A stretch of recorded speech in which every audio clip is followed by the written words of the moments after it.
स्वागत है आप सभी का हमारे चैनल में।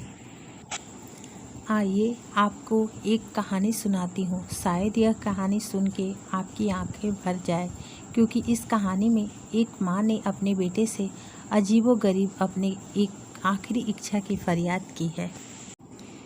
एक बार एक बूढ़ी माँ को उसके बेटे ने एक वृद्धाश्रम में ले जाकर छोड़ दिया। इस माँ का ये वही इकलौता बेटा था जिसके लिए इस माँ ने जीवन भर संघर्ष किया। इस बेटे के लिए वो सब कुछ किए जो एक माँ को करना चाहिए था, जो एक माँ कर सकती थी, और आज भी अपने बेटे को किसी भी तरह की परेशानी ना हो इसलिए आश्रम में रहने के लिए भी तैयार हो गई। वृद्ध आश्रम में रह रही माँ हमेशा अपने बेटे को याद करती, मगर बेटा केवल साल में एक बार उसको मिलने जाता या फिर फ़ोन पर बात कर लेता। कई साल बीत गए। वृद्ध आश्रम से बेटे को एक दिन फ़ोन आया। उन्होंने कहा, बेटा जल्दी से आश्रम के आ जा, अपनी माँ को यहाँ से ले जा, तुम्हारी माँ बहुत सीरियस है। बेटा जब अपनी बीमार माँ के पास पहुँचा तब वह अपनी आखिरी सांसें गिन रही थी।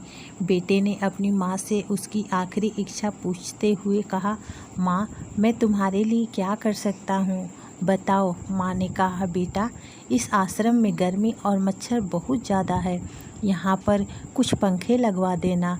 फ्रिज ना होने की वजह से यहाँ पर हम बूढ़ों को कई बार भूखे पेट ही सोना पड़ता है, क्योंकि किसी ने दिया हुआ खाना खराब होने से नहीं बचा पाते। तो इस आश्रम के लिए 1-2 फ्रिज भी खरीद दे देना।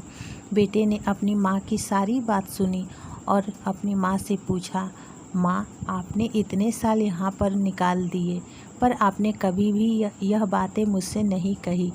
अब जब आपके पास टाइम नहीं बचा है तब आप यह सब कह रही हैं, ऐसा क्यों? माँ ने बेटे को जवाब देते हुए कहा, बेटा मैंने गर्मी, भूख, पीड़ा सहन कर ली, लेकिन मुझे पता है जब तेरे बच्चे हो तुझे यहाँ पर छोड़ जाएंगे तब तू यह सहन नहीं कर पाएगा। इसलिए तेरी सुविधा के लिए तुझे यह सब लगाने के लिए कह रही हूँ।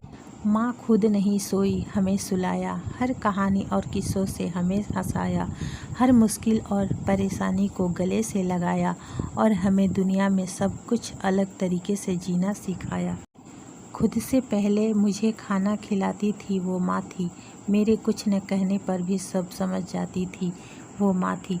यदि वीडियो अच्छी लगी हो तो प्लीज़ चैनल को लाइक और सब्सक्राइब कर दें और बेल आइकन दबाना ना भूलें।